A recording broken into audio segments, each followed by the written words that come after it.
dizia que podia dizer que não é preciso dizer mais nada. Eu digo quase, porque Deus falou muito no meu coração essa semana e eu sei que Ele quer fazer uma palavra plena, Ele tem mais coisas a dizer. E por isso que eu digo quase, que se dependesse de mim mesmo, eu já sentava, tchau, irmãos, foi muito bom, porque eu estou muito feliz de tê-las aqui nessa noite, da vida das irmãs. Eu praticamente posso dizer que as irmãs são motivo de muita inspiração para as nossas vidas, amém? Amém. Essa semana houve uma campanha, não é a Semana da Mulher? Eu vi uma campanha na internet, assim, mulheres que me inspiram. E eu posso dizer, sem sombra de dúvida, vocês nos inspiram muito, vocês me inspiram. Neusimar é uma mulher que nos inspira, é uma mulher que nos faz confiar e crer nesse Deus cada dia mais, que nos sustenta, que cuida de nós e que vai à nossa frente, amém? Eu vi umas artistas, a fulana me inspira, a Beltrana aqui, Bruna Marquezine, que nada, quem me inspira são essas aqui, guerreiras, que desde cedo sabem.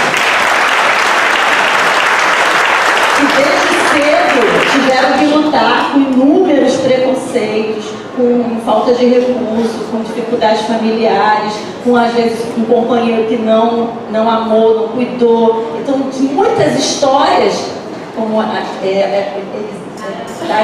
Daiane ou Dayana? Dayana. Eu gosto mais quando termina com A. Desculpa. É porque eu sou Luciana, Dayana. A Dayana, quando ela coloca a história dela, com certeza tem vários outros detalhes que não dava para ela trazer aqui, para ela contar, e que vão falar desse cotidiano da nossa sociedade, do cotidiano que infelizmente ainda é um pouco cruel com as mulheres, de uma sociedade que ainda desvaloriza o feminino, que desvaloriza a sensibilidade, que desvaloriza essa nossa percepção dos detalhes, e muitas coisas que estão mais ligadas ao lado feminino que a sociedade historicamente não valorizou. O tema que o Senhor colocou no meu coração é: faça a terra se alegrar, celebre e agradeça por quem você é. Celebre e agradeça por quem você é. Eu acho assim, eu fiquei muito feliz com a junta, com essa escolha, porque o nosso momento é um momento de muitas dores, de muitas tragédias. A gente não vai virar poliana fingindo que nada está acontecendo.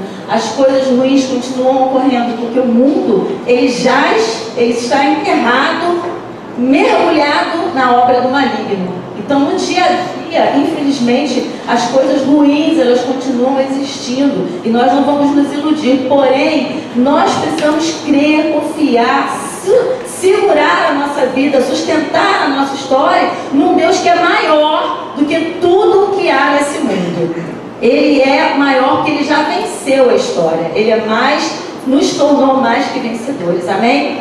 Então é muito importante que a gente não perca de vista, que a gente aprenda a celebrar e a agradecer a Deus por quem Ele nos fez, por quem você é aqui, hoje, agora, como você chegou aqui, até esse ponto da sua história.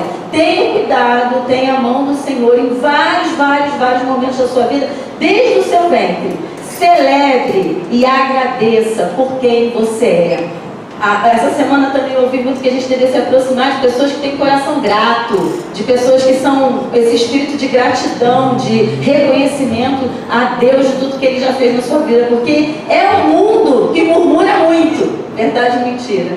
Nós temos motivos realmente às vezes para murmurar, é um mundo muito murmurador, mas a gente tem que cultivar. E a Bíblia nos dá motivos para cultivar um coração que celebra e que agradece a Deus por quem somos. E nesse pensamento de mulheres que nos inspiram, essa semana eu vi alguns vídeos e uma mulher que me chamou muita atenção é uma missionária. Se chama Elisete Lima Zazá, é conhecida como Elisete Zazá Lima. Uma senhora, hoje, não sei a idade, deve estar beirando a minha idade, que quando tinha 14 anos, morava no interior da Bahia, lá no interiorzão, uma microcidade do Brasil, há 30, 40 anos atrás, e conheceu Jesus. E com 14 anos ela aceitou e disse: eu quero ir, não sei nem para onde, mas eu quero ir, Senhor, eu vou. E a família nem entendia o que ela estava dizendo, que ela dizia que ela ia, eu vou. Mas não é para onde, Zazá? Eu vou. eu quero ir, eu quero servir a esse Deus. Ele me falou de uma forma muito real que é a Ele que eu devo servir.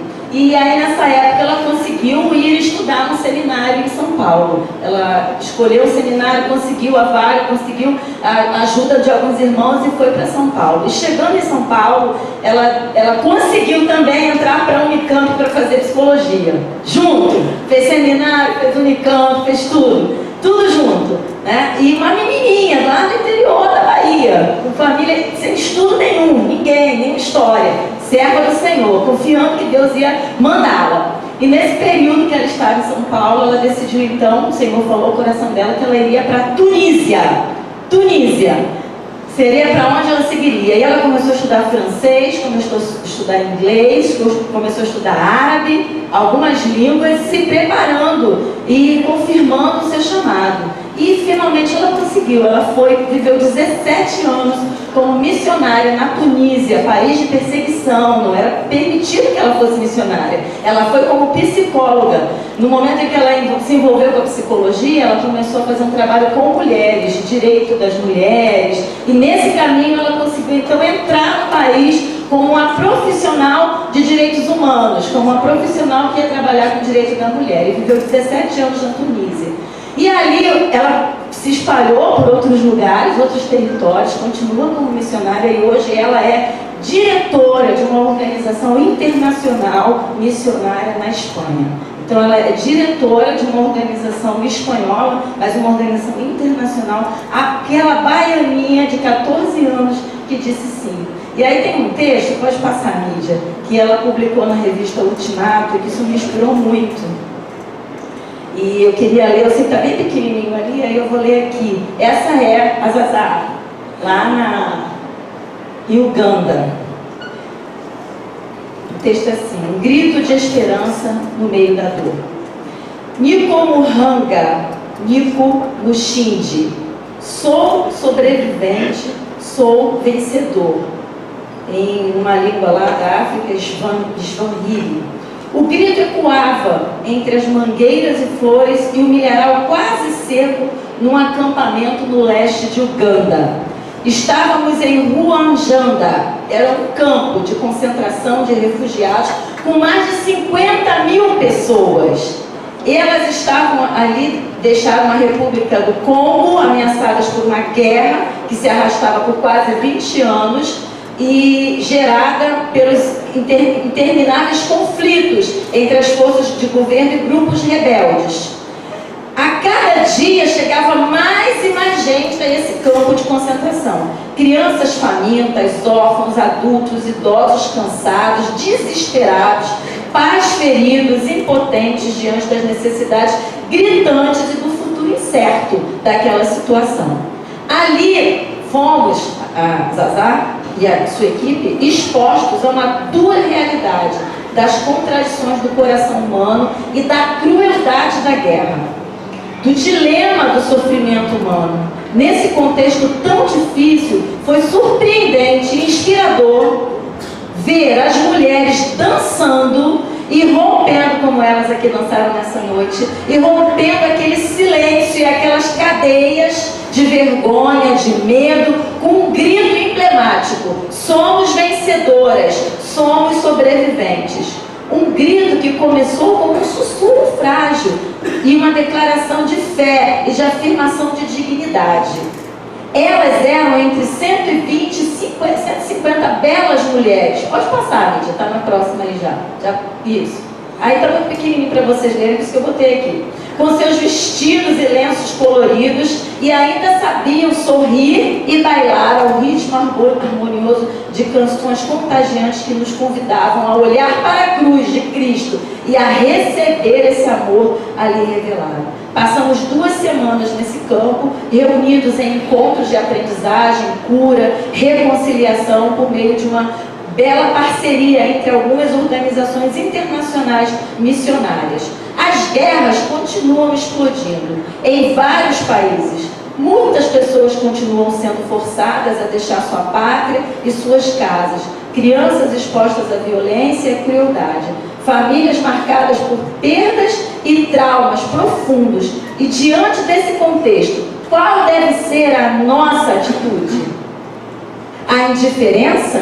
Uma piedade vazia? Medo? Ficaremos acomodados em nossas previsões políticas bem elaboradas, em nossas preocupações legítimas, nos comentários do Facebook, acomodados no nosso sofá?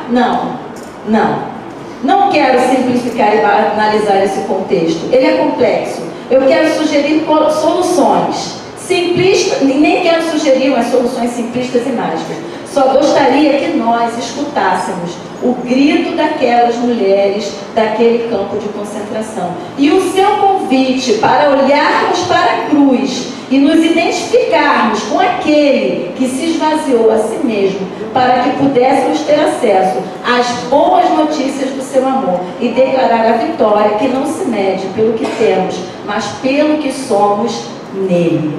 Amém? É lindo o texto, né? Ela testemunhando aquele encontro. Eu tenho um pedacinho do vídeo, 3 minutos. Tem um vídeo da testemunha todo dela na internet, se você quiser ver. Mas é muito tocante quando ela diz numa outra parte do vídeo que ela ia levando Deus. Ela ia como missionária, mas todo lugar onde ela pisou, Deus já estava.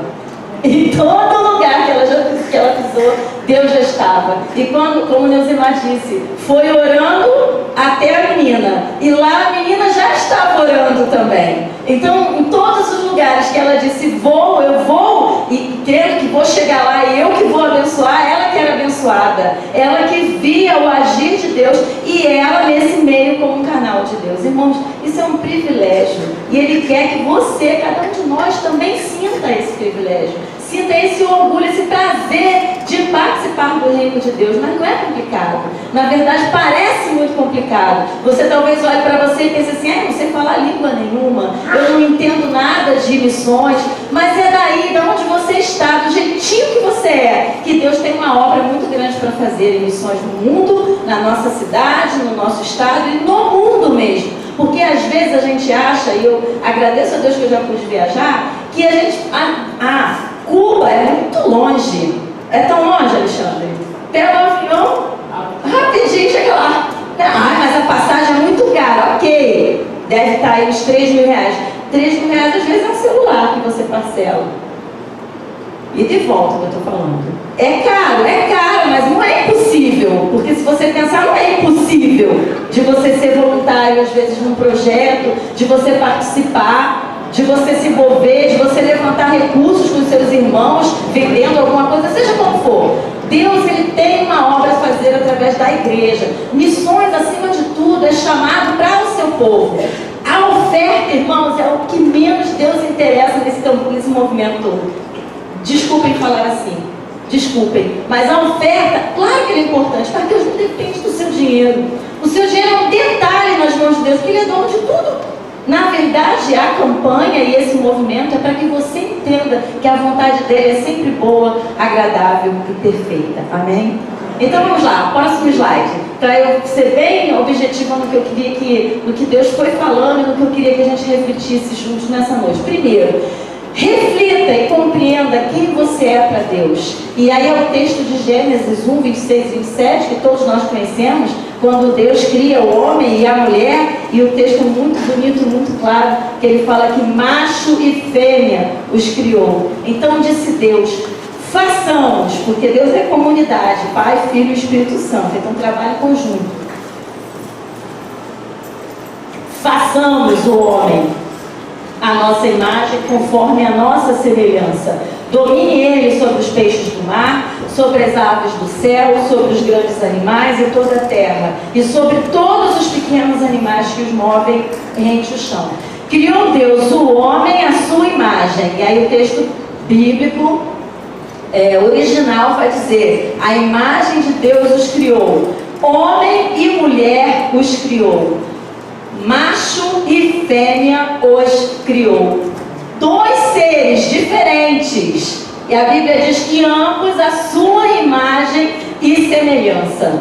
Há muitos mitos da sociedade, mitos muito antigos, de complementariedade, de yin e yang, de mal e bem. Esses mitos de que o homem e a mulher seriam uma laranja inteira e cada um uma metade, que se completam. Só que quando a gente casa, a gente vê que esse negócio não é bem assim, porque não dá tão certo como está dizendo no romantismo e na teoria, porque são dois seres completamente diferentes.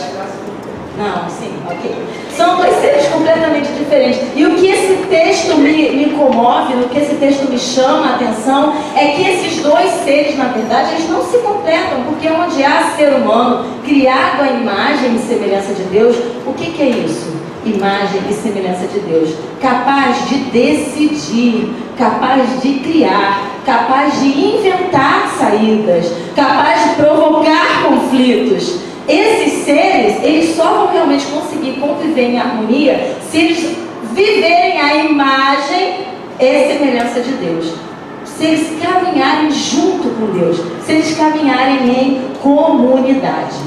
Então não é só o homem e a mulher que vão se resolver sozinhos. Se eles acham que vão se resolver sozinhos, aí não se resolvem. Por isso que a gente vê tantos conflitos históricos na raça humana envolvendo homens e mulheres. Conflitos sérios e legítimos envolveram historicamente homens e mulheres. Porque homens e mulheres, se não andarem juntos, inspirados, em comunhão com Deus, eles não vão conseguir entrar em acordo. É impossível esse acordo, porque os seres realmente são diferentes.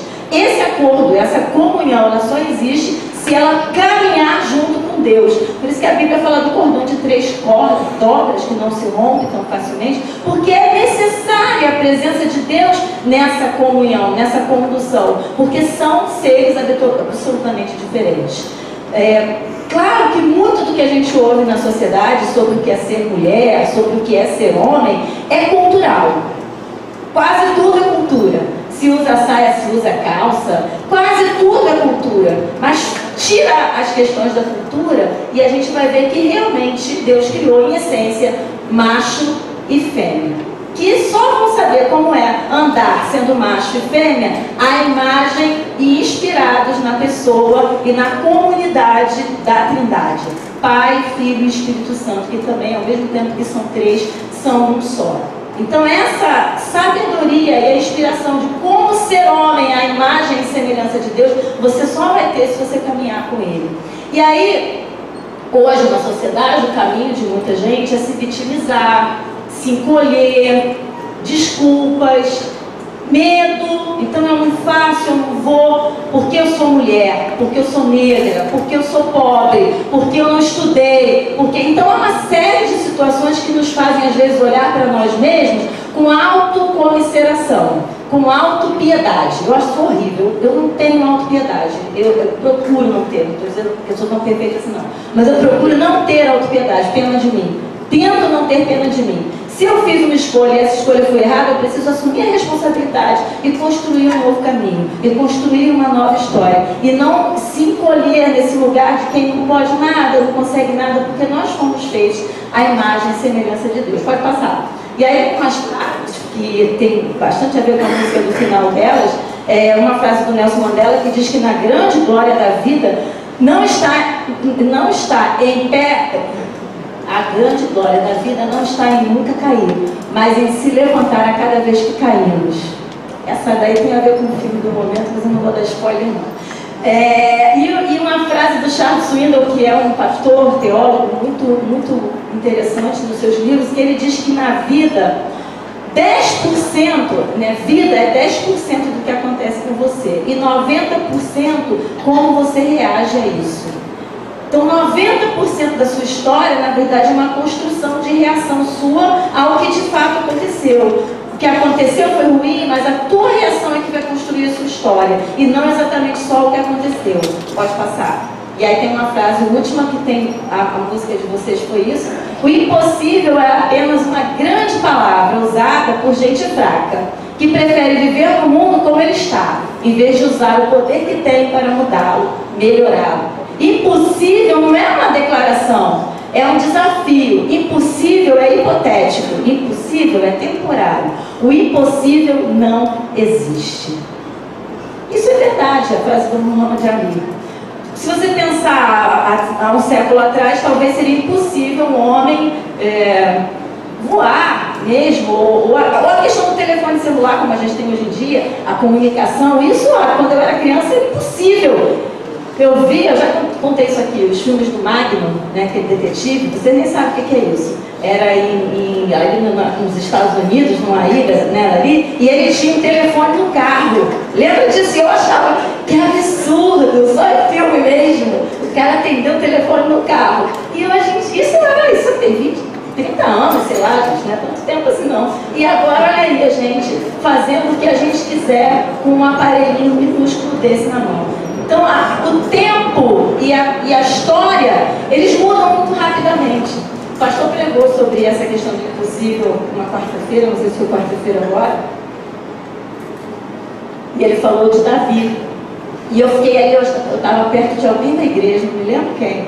E eu comentando sobre essa história de Davi, imaginando a cena. Imaginando a cena daquele menininho pequeno com a funda, que eu achava que era tiradeira, mas é outro negócio. Você explicou, mas eu não sei direito na minha cabeça. Parece mexer quando a bola na conta. Né? E ele conseguiu, ele disse o sim. Quem jogou aquela pedra, com certeza não foi ele para derrubar aquele gigante. E ele jogou e pá, na testa. E eu fico imaginando a cena, eu realmente tento imaginar. Todo mundo olhando, aquela galera toda de soldados e pensando, morreu, vai ser sangue para tudo que é lado. Né? E quando de repente o gigante cai duro no chão, Golias, tipo, imagina a galera. Né? Imagina, eu vivi uma cena muito interessante de um rapaz crente, servo do Senhor, Tiago, nas Olimpíadas. Nós fomos às Olimpíadas assistir um evento aqui no Rio de Janeiro. Eu fui a um evento, que era o salto com vara. E tinha um grande favorito, que era um francês, que não perdia já muitas provas, ele não perdia. E o negócio é muito alto, e a gente ficou bem de frente, assim, o nosso lugar foi muito bom. Por acaso, a gente não calculou não, deu lá certo, aquilo me inspirou muito. E esse menino, quando o francês vinha pular, o cara vinha cheio de técnica, o cara já é um master na categoria dele. E a gente percebia pela corrida, pela força do braço, pela forma que ele fazia o negócio, que ele sabia o que ele estava fazendo. E lá vinha o brasileiro, novinho, servo do Senhor. E ele pulava, e muita gente pulando, sabe? No final ficaram só os dois, de tudo. E aí o brasileiro botou lá uma meta e não conseguiu.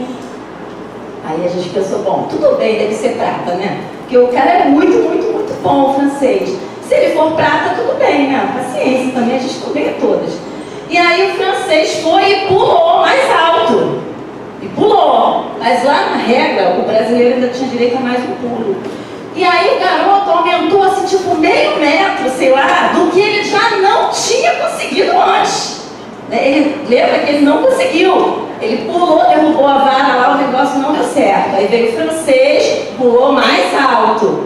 Aí o Tiago falou pro técnico, bota mais meio metro aí. Aí a gente, o que há, né? É prata. Não, de boa, é prata. Né? Vamos ficar com a prata. E ele foi e pulou. E conseguiu. Gente, olha, foi um momento de um silêncio, assim, depois daquele grito dos brasileiros, porque na nossa cabeça eu apostava todas as minhas fichas que era impossível. Era impossível, mas ele acreditou que ele ia conseguir. Ele nunca tinha dado aquele salto, nunca, em nenhum treino, em nenhuma situação. Era impossível, só que não é, né? Porque só foi porque tentou, né? Só consegue quem tenta. Então aquilo me marcou muito, dessa possibilidade que nós temos de irmos muito além de onde nós estamos, se nós realmente acreditarmos e tentarmos, tivermos esse passo de ousadia na nossa vida. Pode passar. Então, segunda coisa, primeira, você não pode se perder entender de ter uma exata imagem do que Deus quer que você seja, do que Deus espera, né? Do que Deus espera para você. E agora, não se conforme com o que o mundo diz sobre você. Aí é outro passo.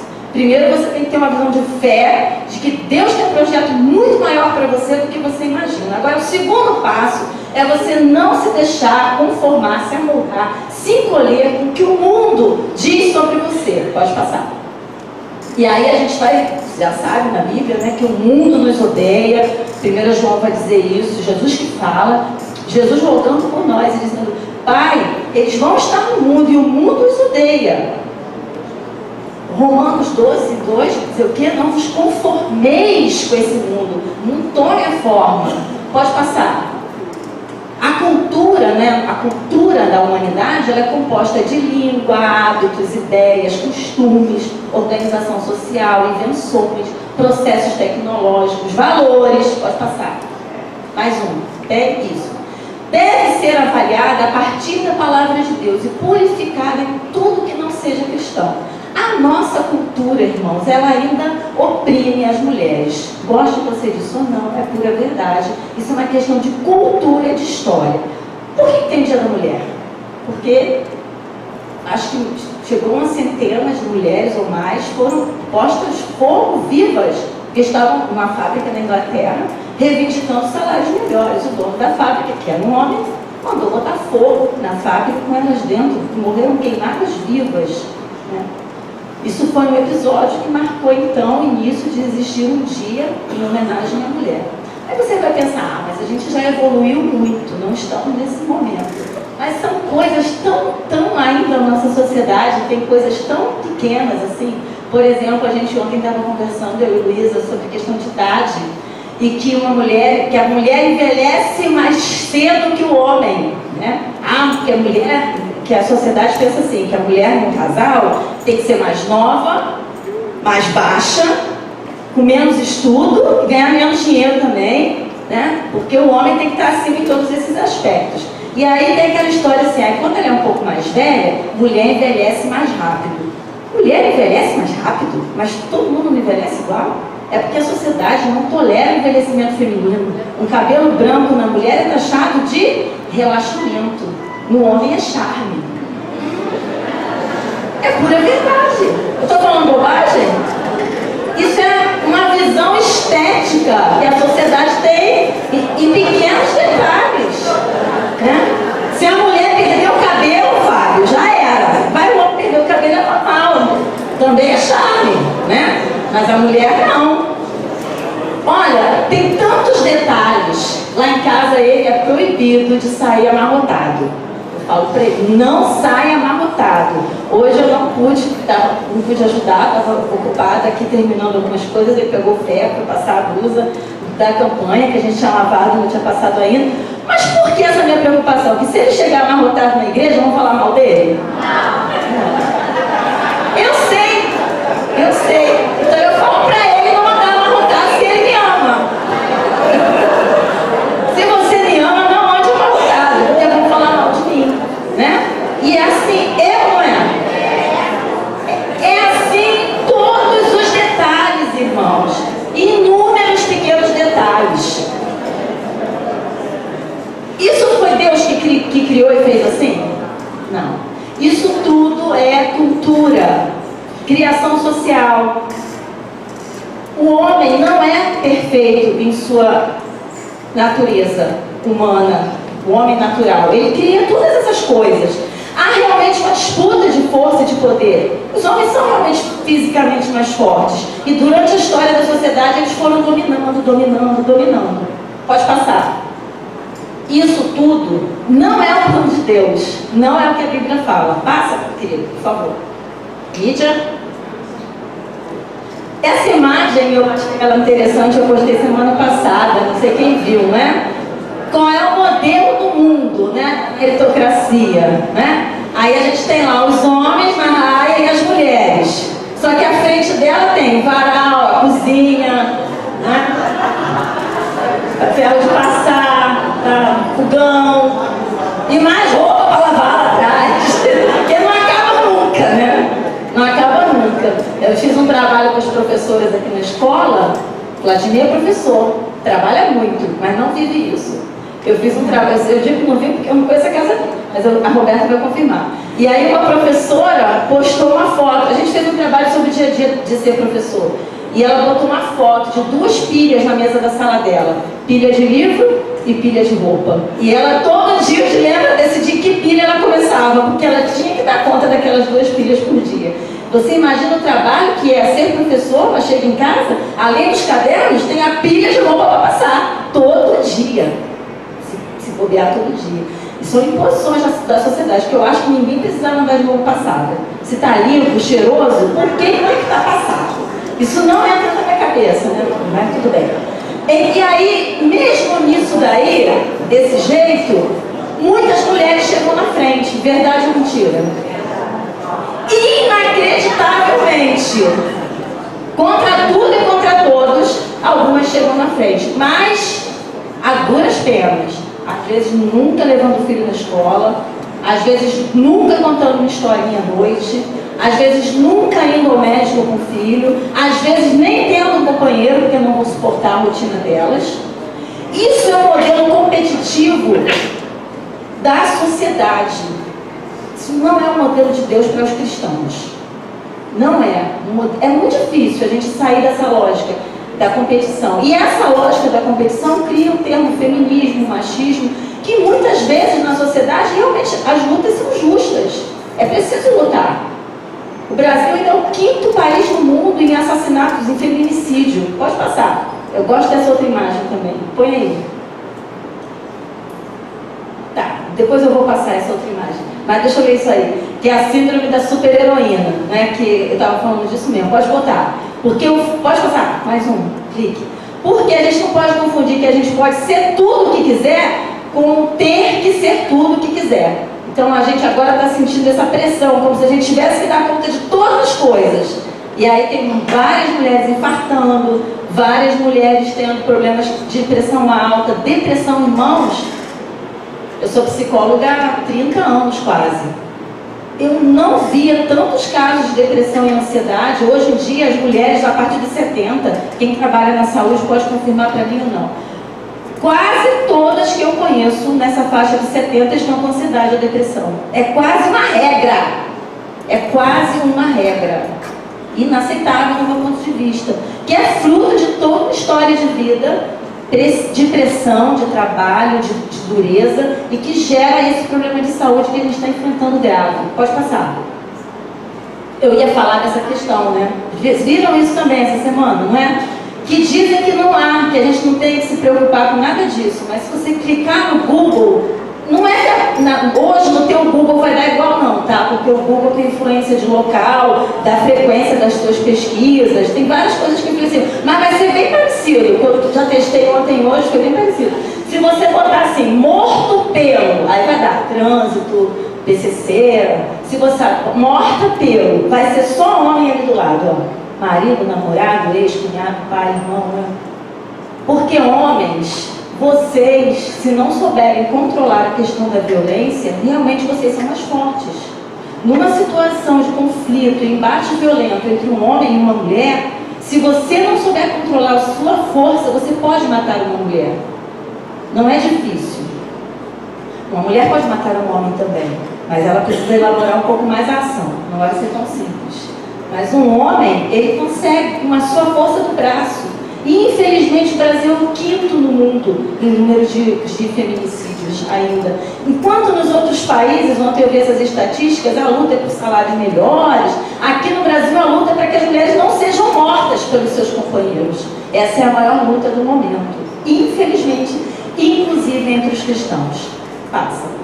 Isso é como o mundo quer que você se veja, nessa competição, nessa luta entre homem e mulher que não vai ter fim nunca, e com aqui no meio dessa luta a mulher tem se tornado mais dura, mais violenta, doente, fria às vezes, perdendo suas características de mãe e mesmo que a gente observe que há imposições sociais, mas o fato de gerar um filho é muito marcante na vida de uma mulher, e amamentá-lo também. Isso faz toda a diferença na história de uma vida, e só nós fazemos isso, e só Deus nos deu a nós esse privilégio inacreditável, humanamente falando, que é fora de todo pensamento que a gente tenha na nossa vida. E aí, eu queria caminhar aqui com vocês. A gente vai ter 4 pontos, mas esse também, para mim, é um caminho assim fundamental. Nós precisamos nos inspirar em Jesus, em todas as suas atitudes, jovem, menino, mulher. Nós precisamos nos inspirar em Cristo, porque essa competição, ela não é só entre homem e mulher, ela é entre as mulheres também.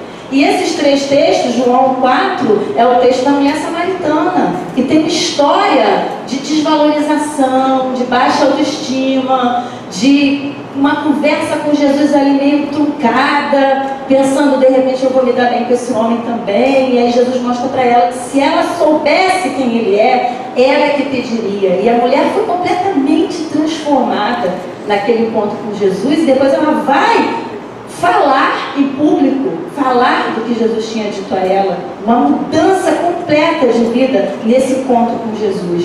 E aí tem João 8, que é a mulher que é trazida para ser apedrejada. O homem não veio, só veio a mulher. E aí Jesus fala o quê? Qual é a posição de Jesus?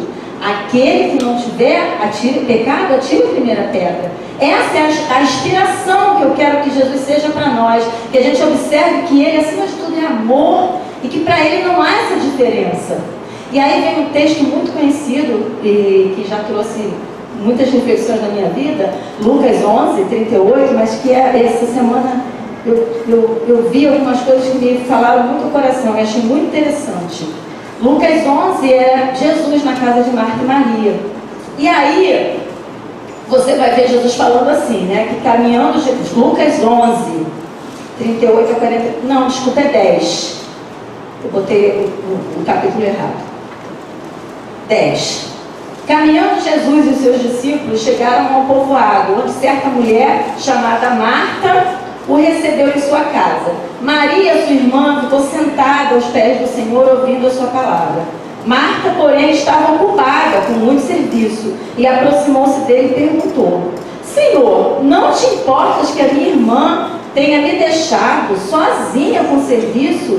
Dize-lhe que me ajude. E respondeu Jesus: Marta, Marta, você está preocupada e inquieta com muitas coisas. Todavia, apenas uma é necessária.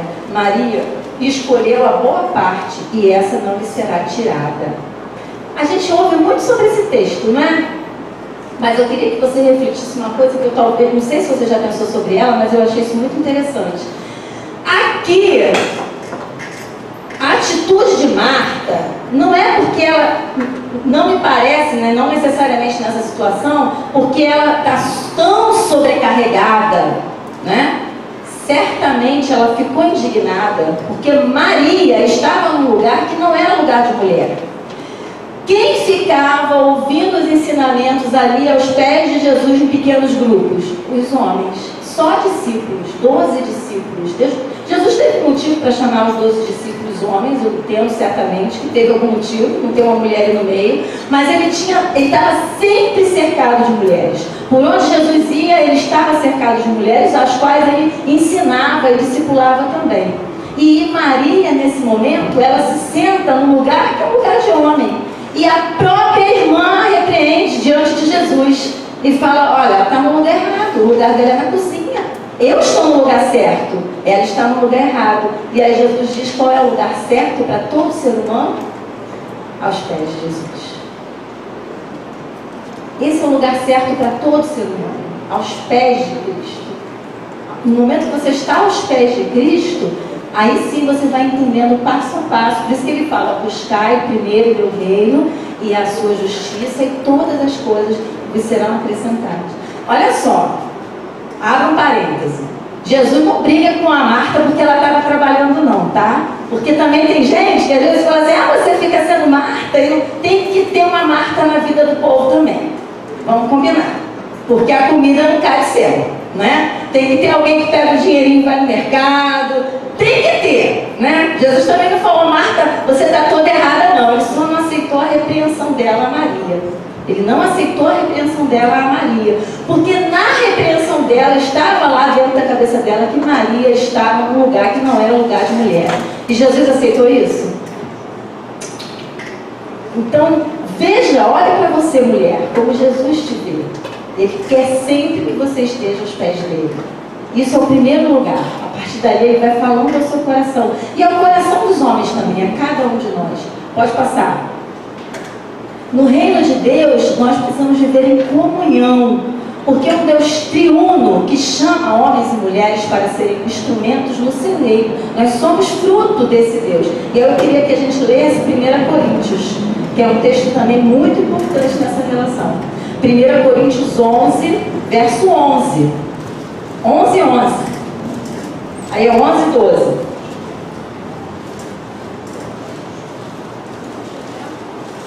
Primeira Coríntios, verso 11 e 11. Versículo 11. Capítulo 11, verso 11. Havia uma polêmica local em Coríntios. Uma polêmica envolvendo... Porque, veja só, o cristianismo é o primeiro movimento religioso, o cristianismo é o primeiro movimento de fé que permite que as mulheres falem. Pela primeira vez na história da humanidade, não há história anterior a nenhuma outra reunião de fé em que as mulheres tivessem poder, poderiam falar, poderiam se expressar. No judaísmo, as mulheres não falavam nunca, nem entravam, até hoje não participam. Não participam das reuniões. Há uma série de questões religiosas no judaísmo com relação à mulher. E no cristianismo as mulheres começam a participar dos cultos. Só que o negócio, imagina, séculos, boa parte da comunidade de Corinto era oriunda também do judaísmo, alguns. De repente deixam, entre aspas, permite, porque Jesus dava essa liberdade que a mulher então ficasse aos pés dele, se aproximasse. Algumas perderam a mão. O negócio ficou confuso na igreja, porque algumas perderam a noção. Queriam então, né, aquela represa segurando décadas e não podia participar, agora pode? Então havia um conflito local, havia uma confusão que Paulo tentava resolver ali. Mas aí Paulo lança essa pérola. Vamos ler? No Senhor, todavia, a mulher não é independente do homem, nem o homem independente da mulher. Pois assim como a mulher provém do homem, também o homem nasce da mulher, mas tudo provém de Deus. Veja que a obra-prima da criação é o ser humano, homem e mulher. E Deus não se cansa de chegar-se, se aproximar e buscar o homem. Deus nos cerca, nos ama, e Ele não se cansa de te chamar para perto dele. E Ele diz o quê? Que em Deus não tem nenhum é melhor do que o outro. Porque se a mulher originalmente, como diz a Bíblia, foi gerada da costela de Adão, e toda a resto da humanidade saiu do ventre de uma mulher.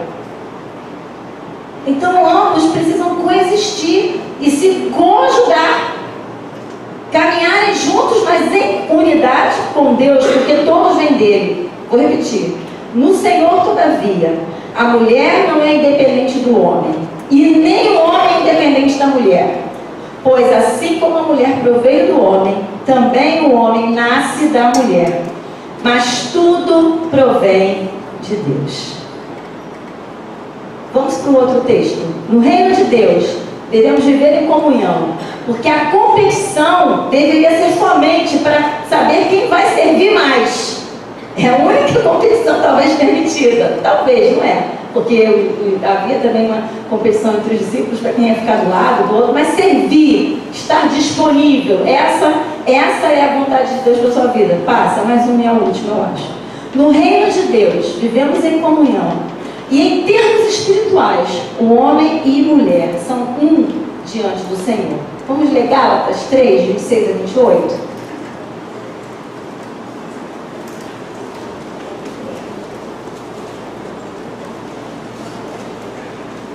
Gálatas 3, 26 a 28. Todos vocês são filhos de Deus, mediante a fé em Cristo Jesus. Pois os que em Cristo foram batizados, de Cristo se revestiram. Não há judeu nem grego, escravo nem livre, homem nem mulher, pois todos são um em Cristo Jesus. E se vocês são de Cristo, são descendência de Abraão e herdeiros da segunda promessa, que é a salvação. Pois todos vocês em Cristo são um, não há nem homem e nem mulher. Para Deus, para Cristo, não há diferença. Então é preciso a gente pedir que o Senhor revista a nossa mente com muita sabedoria. Porque tudo que a gente está vivendo hoje em dia, irmãos, eu não tenho dúvida disso não. Que todas essas confusões de gênero, muita coisa do que a gente vive hoje em dia é fruto dessa relação histórica, doentia, de competição, de inimizade, de violência, muitas vezes na relação entre homens e mulheres. Eu digo isso às vezes no cotidiano, em famílias que por muitos anos alguns filhos viram suas mães sendo agredidas por seus pais, mulheres que viram na imagem dos homens uma imagem de crueldade, uma imagem de falta de amor, de sensibilidade, e que aos poucos foram levando a distorções da imagem da criação de Deus. Deus tem um plano perfeito para a humanidade. E Ele criou sim, macho e fêmea, homem e mulher, os criou. Precisamos nos inspirar no que a Bíblia diz sobre a nossa relação com Deus. E não há uma regra que na sua casa você não passe roupa, ou você não faça comida, ou que você fica com o cabelo branco e tem que pintar. Essa regra não existe, essa regra é social. Essa regra é criada pela sociedade. Você não vai ser menos homem se você fizer comida. Você não vai ser menos mulher se é você que paga as contas da sua casa, porque numa determinada fase da vida o seu marido está desempregado e você está recebendo mais do que ele. Não há essa obrigação de que um é que tem que assinar tal coisa e o outro aquela. Isso é uma combinação do casal. Inspirados e guiados e conduzidos pela vontade de Deus. Ambos submissos à vontade de Deus em Cristo Jesus. Se assim for, nossas igrejas serão, como o Casal de Para sempre fala, farol, oásis. Que coisa linda, um homem e uma mulher vivendo juntos por décadas, inspirados e conduzidos pela vontade de Deus. Raro, porque a sociedade está desviando o percurso, desviando a sua mente do que Ele fez para você. Que você vive em paz, em harmonia, há conflitos, há dificuldades, mas que todas elas sejam colocadas aos pés de Jesus. E que Ele abençoe nossas famílias. Que abençoe a vida de vocês, meninas. Ele tem muito, muito mais. Eu sei que vocês têm ouvido isso lá na casa, não só de Nesimar, mas todo mundo que tem conversado com vocês. Não se iludam pelo que o diabo contou que vocês eram, que vocês não eram nada, que vocês não iam a lugar nenhum. Vocês são muito, muito, muito mais do que vocês imaginam. E Deus tem muito ainda para fazer. E que Ele abençoe a vida de cada um.